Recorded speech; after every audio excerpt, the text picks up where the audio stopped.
My name is Javed and I'm a student. I would like to ask a question. At one place, the Holy Quran states that man is created from sperm, which is inconsistent with modern science. But at another place, it also states that man is made from dust. Now, isn't the Holy Quran contradicting itself? Or is it consistent with modern science? The brother posed the question that one place the Holy Quran says that human beings have been created from sperm, which consists with modern science. The other place, human being is created from dust. Can you prove it scientifically it's created from dust? And isn't there a contradiction? One place sperm, one place it says dust. The Holy Quran does say, as I mentioned in my talk, in Surah Qiyamah, chapter 75, verse number 37 to 39, it says that human beings have been created from sperm, which has been proved by science.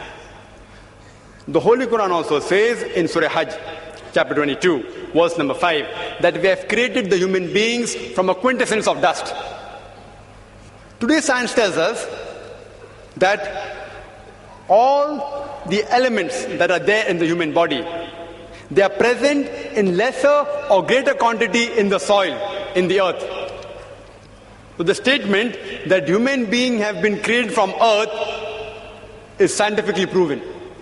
That whatever components are there in the human body, the constituent, the elements, they are present in the earth, in the soil, in lesser or greater proportion.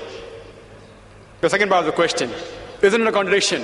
One place the Quran says man is created from sperm, one says from dust. Is it a contradiction?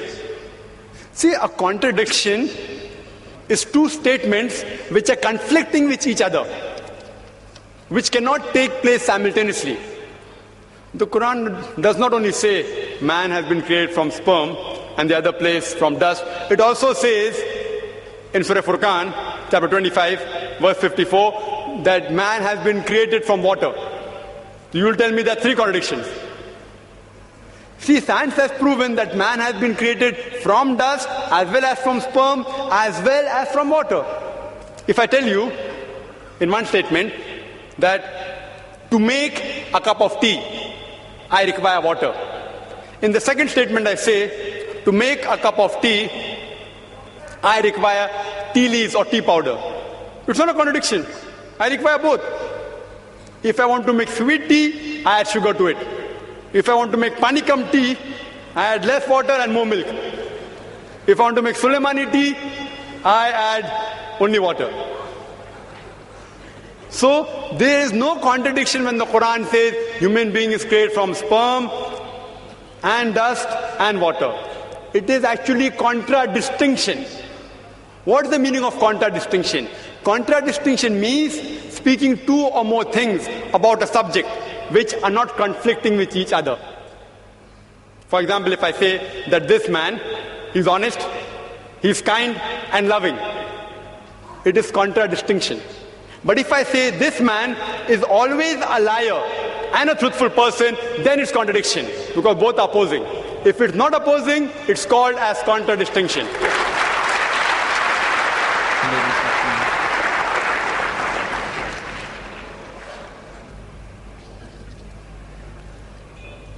Next question from the ladies section. Assalamu alaikum, brother. My name is Farida Ansari. I am a laboratory technician. Quran says Allah is the creator of the human being. Does science agree with it? The sister posed a question that the Quran mentions that Allah subhanahu wa ta'ala is the creator of the human beings. Does science agree with it?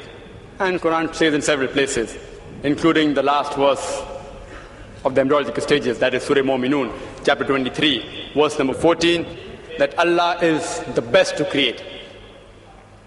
Can we prove it scientifically that Allah is the creator?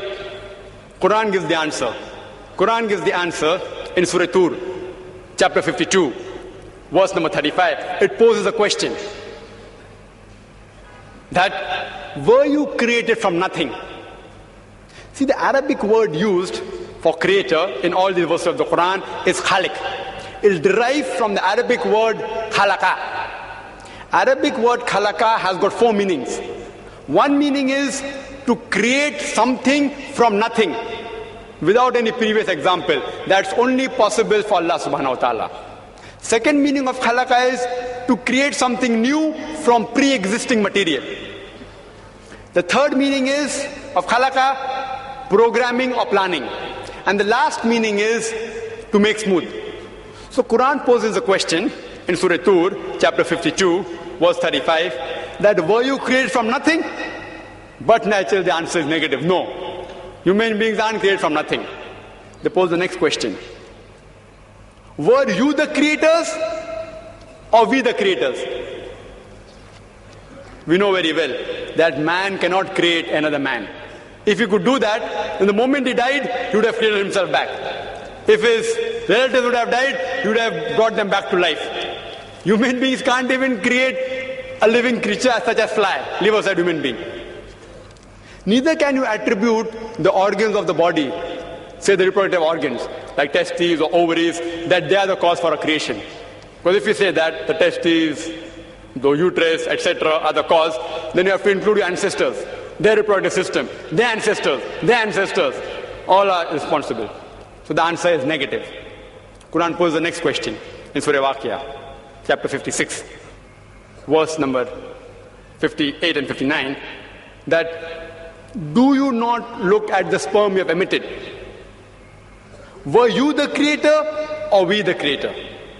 And but natural, all these questions that Quran poses, the answer is negative. Some people can say it's by chance. By chance we were created. They say nature. Natural thing. It happened by chance. Let's analyze scientifically whether the human beings can be created by chance. The protein molecule is a very important structure of the living cell.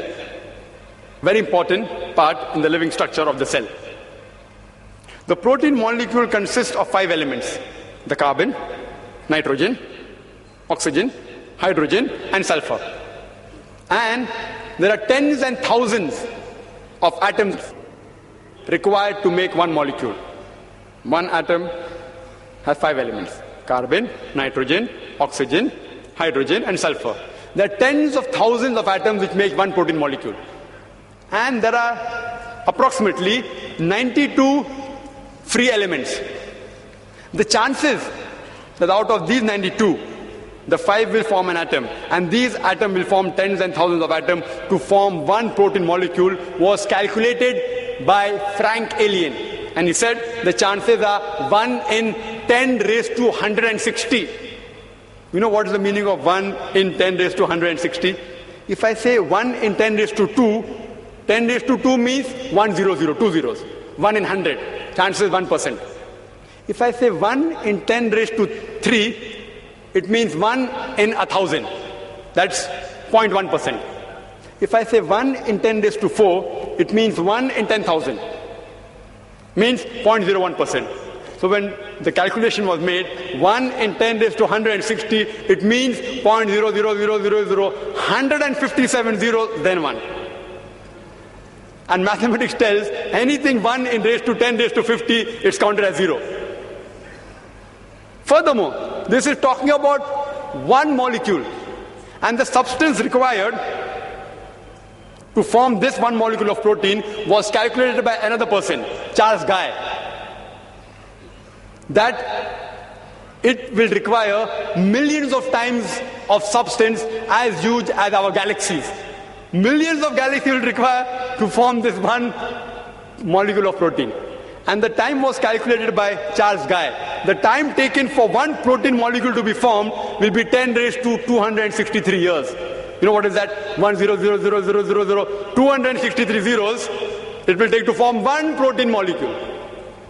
And do you know there are how many protein molecules in one cell? And do you know how many other molecules are there in the cell? And how many cells are there in the human being? There are more than 6 billion molecules when a child is born. That's what doctors tell us today. 6 billion. One more protein molecule takes 1 in 10 raised to 160 chances. Time taken is 10 raised to 263 years. To take 6 billion for one baby, imagine. And how many women are pregnant? There are millions of women pregnant at a time. And it takes only 9 months. The chances science tells us is 0, 0, 0. No chance at all. These things cannot take by chance. They have to be programmed by someone. Science tells us there has to be someone, some supernatural force. Therefore, science, as I said earlier, is not eliminating God, it is eliminating models of God. La ilaha illa.